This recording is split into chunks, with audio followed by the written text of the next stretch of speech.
Hey everybody, this is Andy Bennett with the CSS News Civil War Interpretive Center, back with one of our cooking videos. We're going to be talking about today in this video, through the course of the war, due to the lack of transportation of rations, the Confederate Army had to issue out the most simple thing they could issue out, and that would be just dried corn. Sometimes it would already be parched. That dried corn, if it hadn't been pre-parched for you, would need to parch it. What parching is taking regular corn kernels, we're going to add them to a dry skillet with not any oil in them, and we're going to put that on the fire. And what that's going to do is heat up, just like popcorn, the moisture is going to rupture the kernel. The reason we're parching it is to make it a little bit easier to process. They describe having no cooking utensils, nothing at all. If we didn't have a pan, we could spread a bed of coals, layer corn in there, pop it, and then scoop it up with coals and pick it out of there. And then sometimes we just eat that way, just parched corn, chew that down. That would be hard to eat and not very enjoyable. So one of the things they could do is try to process this into meal.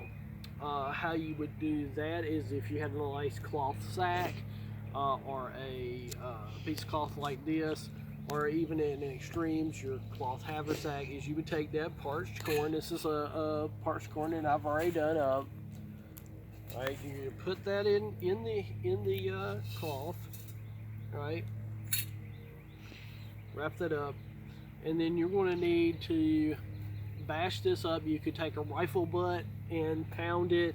You can take and beat it with your bayonet. I had already pre-done some.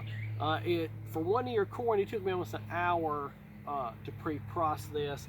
What you end up is some of the kernel and some of the meal. Then the soldier would have to sort this out in some way. We have found surviving examples of canteen halves where they've perforated with holes to create a sifter. And that's what I done. I took this, sifted it out, and if you didn't have a sifter, you could take a plate, and through tossing it back and forth, the heavier kernel goes to the bottom, the meal comes to the top, and you can do it like whittling chaff to get the meal off. And so I've got some meal. This is the meal I produced, and this is commercially available cornmeal, so you can see the difference in those two. That's not a lot of meal. An hour work, and we have enough meal maybe for one good ash cake, one good Johnny cake.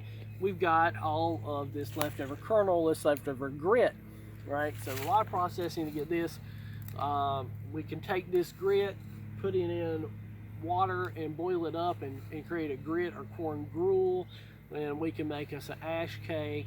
If we didn't have it, like I said earlier, if we didn't have any cooking utensils at all, we're just going to have to chew down on that parched corn.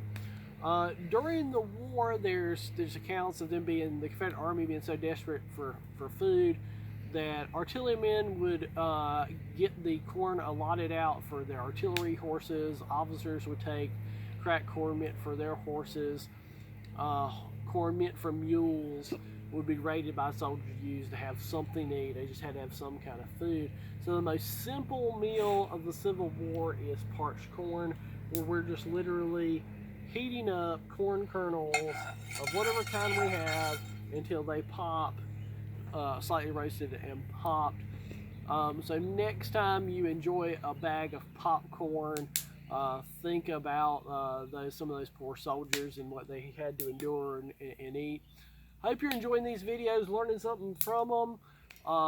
You can always check out our videos on YouTube, Facebook, and Instagram. See you next.